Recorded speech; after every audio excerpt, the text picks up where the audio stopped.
everybody, and welcome back to Just Ask Mrs. Hurlbut. Today is episode 5, and our topic is chastity. Now, don't leave me. Just hear me out. We're going to be talking about things that might surprise you. Maybe you have your own idea about what chastity is. And so I'm going to kind of clear the air and then answer some of your questions. Today with me, I have a very special guest, my daughter, Lucy, Miss Hurlbut, another Hurlbut. Welcome, Lucy. Thanks, Mom. How are you? I'm good. How are you? Good. So nice to have you here. All right, so let me first share my thoughts on what chastity is, and then Lucy can ask me all your questions. So let's not focus on what chastity isn't, because that tends to be what people think of when they think of chastity. It's all the things you're not supposed to do. But I'd like to focus on the things that you are supposed to do. And depending on where you are in your life, chastity can look a little bit different. But it definitely is about physical intimacy. And we'll talk more about intimacy in another episode. But right now, I just want to focus on what it might look like for a single person who is newly graduated from high school and is entering a whole new life and a whole new environment and probably the dating world. So I want you to consider what chastity is instead of what chastity isn't. And without saying too much more, I think I'll turn it over to you, Lucy, and you can ask away. Okay, so our first question is actually, what is the difference between chastity and abstinence? Good question, because that's where a lot of the confusion is. Abstinence is abstaining. Abstinence is the absence of. And if you're talking about love and the single life, it really is abstaining from sex. And abstinence is considered to be temporary. So if you're abstaining from a certain food in your diet, it's usually temporary, right? Well, that's what abstinence is meant to be. It's meant to be a temporary absence of sex. And everybody's idea of temporary is very different. But chastity is putting your heart, aligning your heart with your body, and doing things that are appropriate for that, for the endurance and for the longevity and the sustainability of your heart and your body. So chastity is more like guarding your heart and really thinking intentionally about what your heart deserves, what your body deserves, and what are the things that you're going to do or not do that will help preserve that for the future, for the longevity of relationships in general. So abstinence, temporary, very specifically avoiding sex, where chastity is, what am I going to do to keep my heart pure? What am I going to do to set myself up for success in relationships, or if the goal is marriage, for the person that I hope to spend the rest of my life with? And chastity will do exactly that. If you are including abstinence as part of chastity, that's the ideal. And how long that is, when that is, depends on who you are, your faith practice, your family life. But I always tell my students, and my own family for that matter, that the more intentional you are with your heart and your body, the more you're setting yourself up for success in the future. I think that's a great distinguish between the two. I think it can get very confusing, but I do think that staying intentional with keeping your mind and your body and your heart as a cohesive group rather than individually is something that's definitely lost. Mm-hmm. Because it requires a lot of self-control, and it requires a lot of thought beyond the moment. And your generation is all about what's the word I'm looking for? Instant gratification as opposed to delayed gratification. Yeah. And I'm going to be countercultural here by saying that delaying gratification can be much, much more beneficial in the long run. All right, Lucy. Question number 2. Okay. Why do my parents make such a big deal about holding on to my virginity? Well, I think it depends on the parent, what their motives are behind that. Because there's a lot of reasons why parents say that.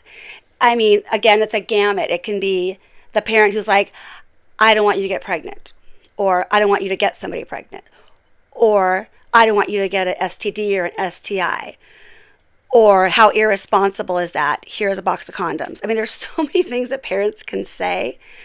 But what I would say, as both a teacher and a parent, is because your heart, your mind, your body, they all collectively matter.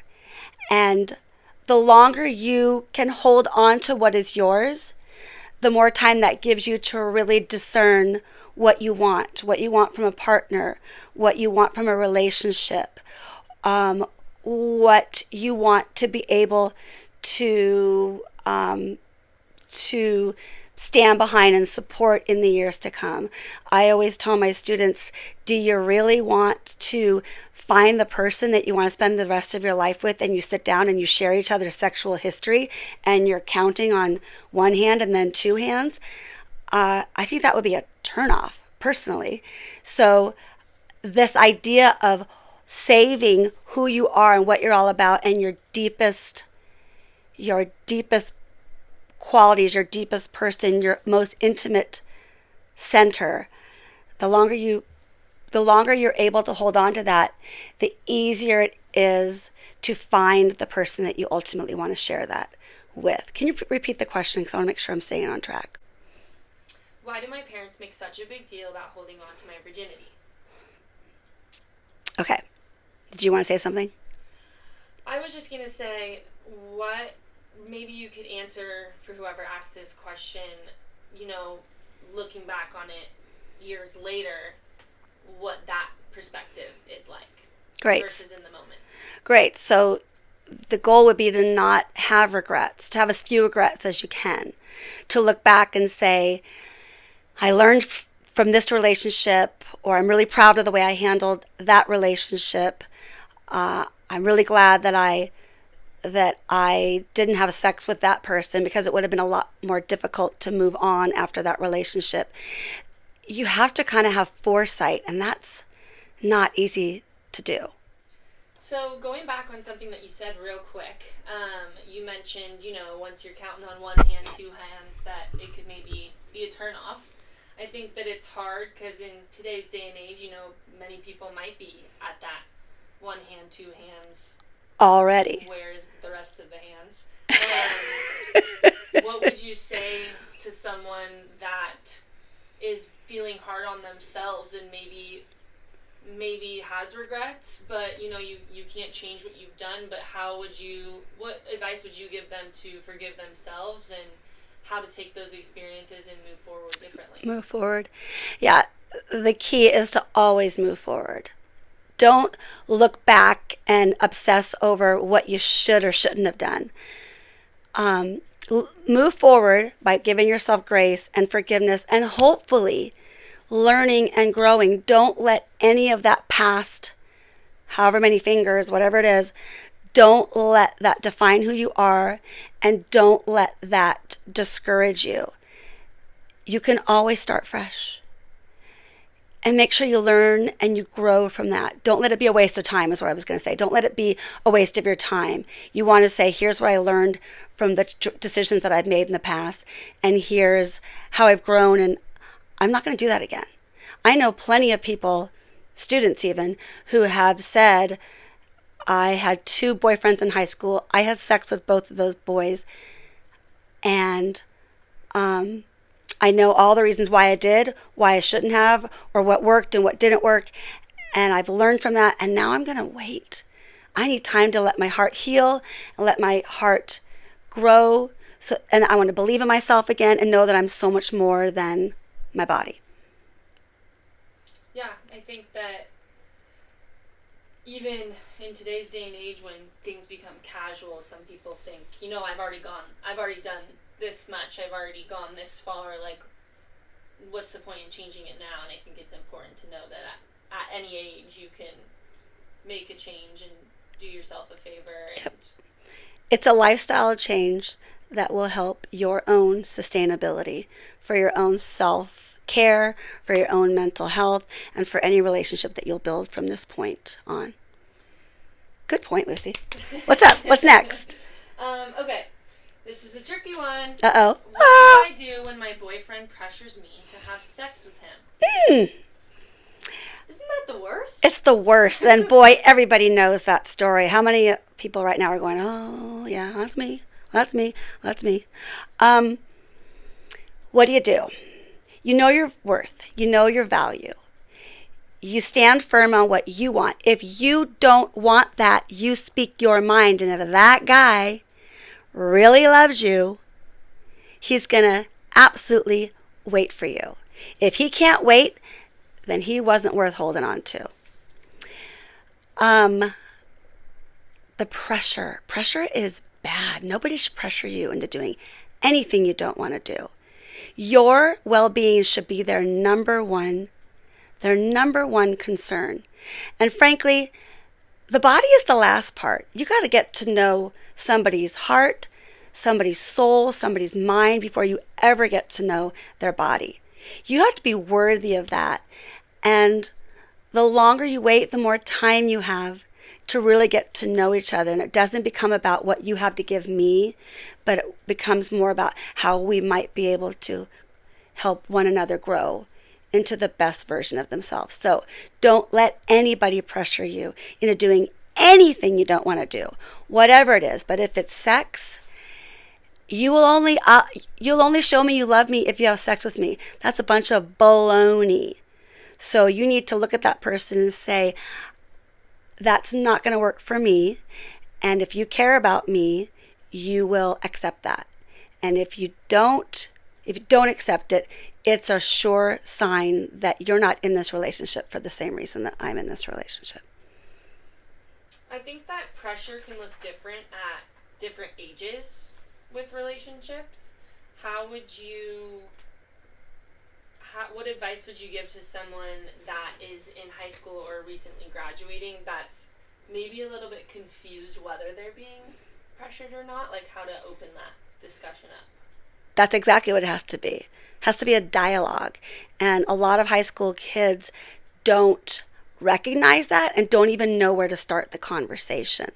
If you are in a relationship that's headed towards sex, you should be able to have very comfortable, intimate conversations about that. Nobody should just be having sex on a whim. It should be something that is well thought out. It should be something that is mutual and that has been preceded by serious conversations. So if you're in high school or if you're in college and you don't know how to even go about that, you got to step back. It means if you can't talk about it, you're not ready for it. Period. So make sure that you let your intelligence mature to a place where you can talk about it before your body ever does anything. Got to get to know someone's heart and mind before you ever get to know their body, because honestly, sex is the easiest part. All the other stuff is much harder. So I think that kind of leads into another question that somebody asked, which I think can be a very big point of pressure from a partner. How am I supposed to stay chaste when no one else is? It's called being counter-cultural, right? When you live in a world where it's all about sex, it's all about what it has to do for me, it's all about objectifying the body, you're definitely swimming upstream when you're somebody who says they want to wait or they want to hold on to their virginity. And such a blessing that when I teach, I always get a handful of kids who say that in their reflections to me and say, yeah, I'm willing to fight that battle because I know the value, I know the importance. Like anything else, you have to stand true to your own beliefs, whether or not everybody in the room disagrees with you. And chances are, they don't all disagree with you. You might be the only one who's willing to either articulate it or act on your convictions. When you do that, you become really, really attractive and attracted to the same type of person who feels the same way or looks at you with pride, and they're impressed because this means so much to you. So it's countercultural. You got to go against the grain and stand firm in your beliefs. And when you do that, you attract the people who are worthy of your love. Yeah, I think that's huge. I think that the really interesting thing is that so many people in today's day and age, from my age now to when I was in high school, it's people feel like they're going to be judged for being chaste and for not doing what everyone else is doing. But in reality, all these people, everyone is searching for the same thing, and people think that by not abstaining or not being chaste, that they're like, well, I'm just trying to find what I'm looking for. They're going to miss the boat, right? And I'm just trying to get there quicker. But right. In reality, you'll weed out the bad seeds very quickly. Very quickly. When you see people's responses to what your thoughts and opinions are. And it'll show people's true colors a lot quicker that way. Right. And you said worrying about what other people think. That's another thing that in this world, very countercultural. Who cares? It's easy for me to say, yeah. But it's so much harder, especially at your age and younger. It's really hard to put that into action, especially when you have social media just like in your face all day. What people say about you and think about you and see about you matters. How do you get past that? By doing stuff like this and saying, wait, but there's a whole different way of approaching this topic.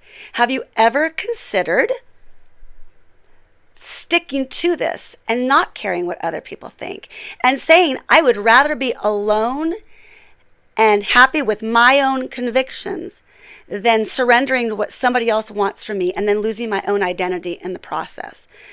There's so many things that can be wrong with that. So how do you stand firm in your own beliefs when you live in a world where they're thinking and doing the opposite? You find role models in your life who you trust, who see the bigger picture. Older people like me who have wisdom on our side, who can look back and say, this, I hear what you're saying, but I promise you, you will never regret not having sex with that person. You only might regret that you did. I don't know anybody who looks back and says, "Oh, I should have been sexually active with this person. I really regret that." No, it's usually, boy, the breakup was a lot easier because we weren't having sex, or the distance between us is a lot easier because we're not having sex. You're not having to worry about contraception and pregnancy scares and STDs and STIs. And there's something kind of cool about going into the relationship that is your permanent one and not having that baggage to bring into it. And to be able to say, I waited for you because I believed, I prayed, I believed that you existed on this planet, and I saved my heart for you. That's a beautiful gift. It's a tricky one. It requires a lot of courage. It requires a lot of patience. It requires a ton of self-control. But I'm telling you, that it can be done. I'm not describing the impossible here. It can be done.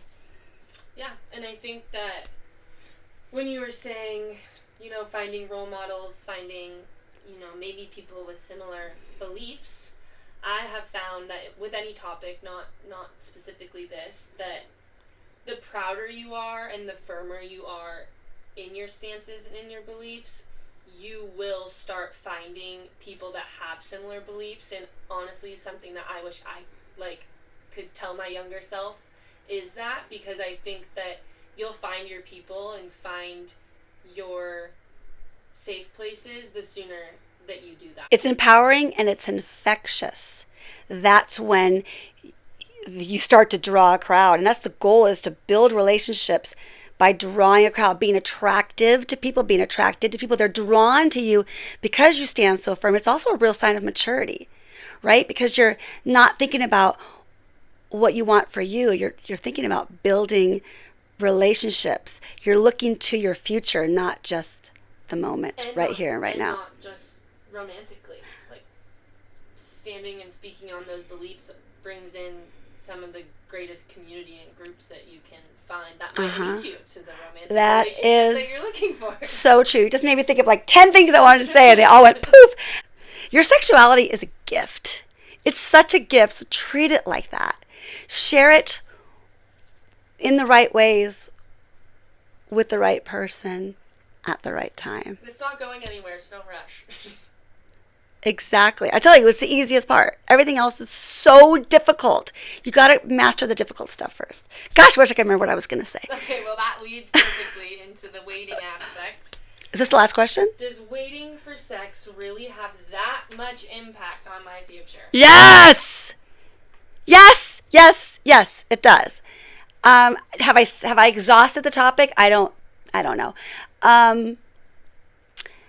The longer you wait, the more you're ready. The longer you wait, the better your choices for partners. The longer you wait, the more knowledgeable you become about your body, about your values, your priorities. And the longer you wait, the fewer worries you have. And when you don't have a lot of worries, you can actually put your focus on different components of a relationship. It's such a gift to preserve your heart. Preserve it, preserve it, preserve it. And the best way to do that is to include your mind and your body in that dialogue with yourself. What am I willing to give, and when am I willing to give it, and why am I giving it? Really important questions to ask yourself. Don't settle for less. Know your value. Don't settle for less than you deserve. I'm going to really quickly paraphrase again Meg J, The Defining Decade. There's a whole chapter called On Dating Down. And it doesn't mean dating losers. It means dating people who don't value you for all the beautiful things that you are. Don't settle for less than you deserve. And that goes for guys, that goes for girls, that goes for friendships, that goes for all relationships. Know your worth and don't settle for less. That is how you're going to end up with relationships that last a lifetime. I'm sure that there are so many other things. Hey, guys, ask me questions. I'll do a whole nother episode on this topic, but ask me the questions. So thank you for the ones that you did ask. Did we cover everything, Lucy? Yes, we did. Anything you want to add, Lucy? Guard your heart. Guard your heart, people. Guard your heart. It's got to last you a lifetime. Okay? So does your body. So does your mind. Take good care of it. Take good care of yourselves. So thank you for being here. Thank you, Lucy. You're welcome. I could talk to you all day. I know. I usually do. Again, check in. Comments, questions at justaskmrshurlbut at gmail.com. Sorry. And yeah, we'll see you soon. Have a great day.